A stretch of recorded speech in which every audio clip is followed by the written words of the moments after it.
Hey everyone, and a massive congratulations. You've officially completed the physical build of your wooden toy vehicle. You've measured, you've cut, sanded, and now you've got this real, tangible prototype right there in your hands. But before we completely close the book on this design and technology project, there's one final, absolutely crucial step: your reflection. So think of this explainer as your ultimate blueprint for just completely crushing that common curriculum e-portfolio submission. We're going to break down exactly what your teachers are looking for so you can lock in those marks and honestly just take a second to appreciate how much you've actually learned. Here is the game plan for this explainer. First, the core mission requirements. Then, reflecting on your progress. Third, growth in AI ideation. Fourth, values and key takeaways. And finally, the final submission checklist. Let's jump right in. All right. Section 1, the core mission requirements. Let's talk submission details. Let's ground this immediately with your minimum word count. It's exactly 150 words. I really want to emphasize this because it's incredibly manageable, right? We're talking about a mere 150 words to summarize weeks of your hard work. Honestly, it's shorter than most text message threads. The goal here isn't to write a novel, it's just to be concise, thoughtful, and direct about your design journey. So where does this 150-word masterpiece actually go, and what needs to go with it? Well, first off, you absolutely must post your reflection directly into your Common Curriculum e-portfolio. But words alone aren't going to cut it. You need visual evidence. You're required to include at least 2 very distinct photos, one of your initial cardboard model and one of your final wooden toy vehicle prototype. This is absolutely crucial because you want to show the evolution of your design. That cardboard model, it proves your planning phase. The wooden prototype, that proves your execution. Make sure you've got both. Now, before we get into what exactly to write, let's talk about how you should write it. Your teachers have given a really helpful pro tip on formatting. Instead of just kind of dropping isolated facts onto the page like scattered bullet points, you are strongly advised to combine your answers into clear, well-developed paragraphs. Try to aim for 2 to 3 solid paragraphs that weave all your answers together into a cohesive story. Trust me, it shows a much higher level of critical thinking than just handing in a random bulleted list.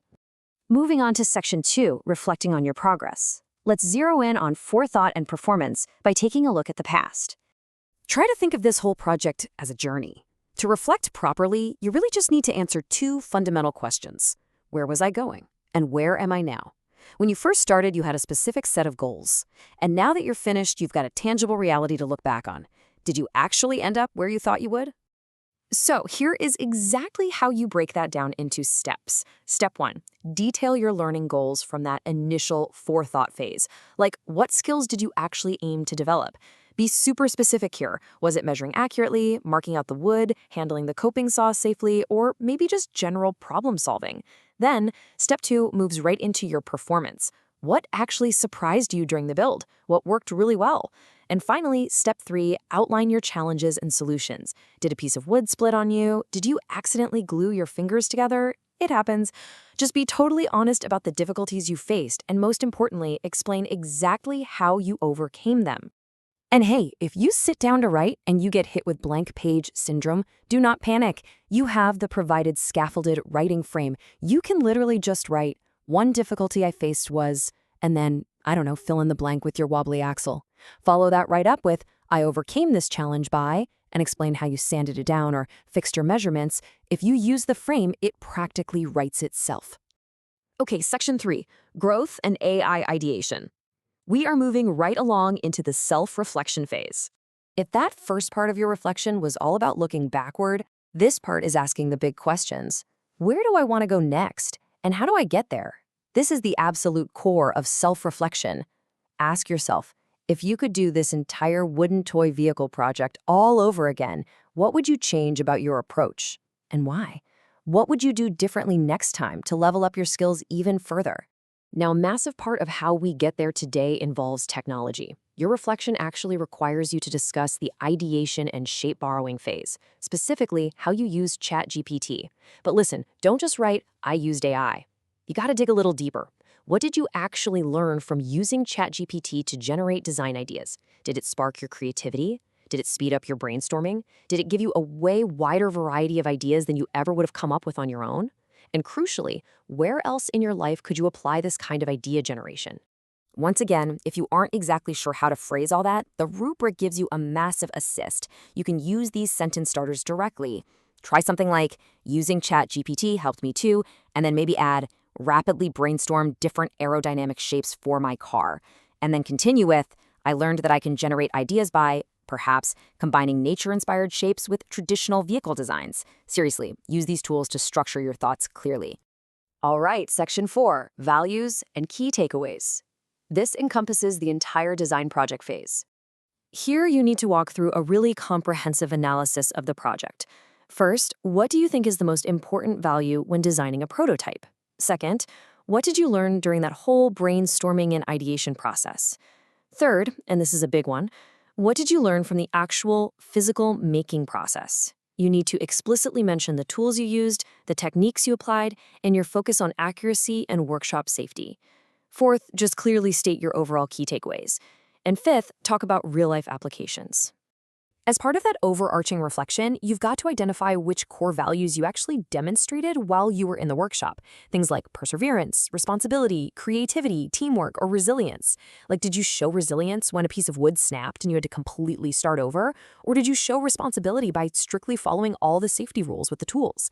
Pick the values that genuinely apply to what you experienced. And remember, it's totally fine, actually it's highly encouraged, to honestly reflect on your mistakes and weaknesses. That kind of self-awareness shows real maturity. To help you express these pretty complex thoughts, the source material gives you a full guided template where you can literally just fill in the blanks. For example, the most important value in designing a prototype is blank, because blank. So you might say, is perseverance, because making accurate cuts takes multiple attempts and a ton of patience.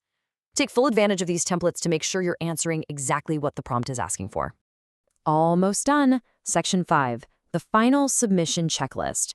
This is what to do right before you hit submit. Okay, I'm going to act as your personal project manager for just a second here to run through our final punch list. Have you hit that absolute minimum of 150 words? Are all 6 prompt areas, forethought, performance, self-reflection, ideation, design project, and overall reflection answered clearly? Do you have both the cardboard model and the wooden prototype photos included? And finally, is the whole thing formatted beautifully into paragraphs and actually uploaded to your Common Curriculum e-portfolio? Seriously, guys, do not lose easy marks just because you forgot to attach a photo. And to reinforce one last incredibly helpful tip from the rubric, keep it specific. Try really hard not to write generic statements like, I use tools. Instead, write, I use the coping saw to cut the curved wheel arches. Also, ensure your photos are in focus, well-lit, and ideally perfectly labeled so your teacher knows exactly what they're looking at. Take a few extra minutes to polish your work so it reflects the awesome, unique wooden toy vehicle you spent weeks building. I want to wrap this up with a rather provocative thought taken directly from your rubric. Where can you apply what you have learned here in real life or even in other subjects? Because at the end of the day, this isn't just about a wooden toy. It's about problem solving, meticulous planning, overcoming physical challenges, and figuring out how to use AI to ideate. How do these D&T skills literally level you up for the future? Have a think about that, get those awesome reflections written, and be incredibly proud of what you've created. Thanks so much for joining me on this explainer, and best of luck with your final e-portfolio submissions.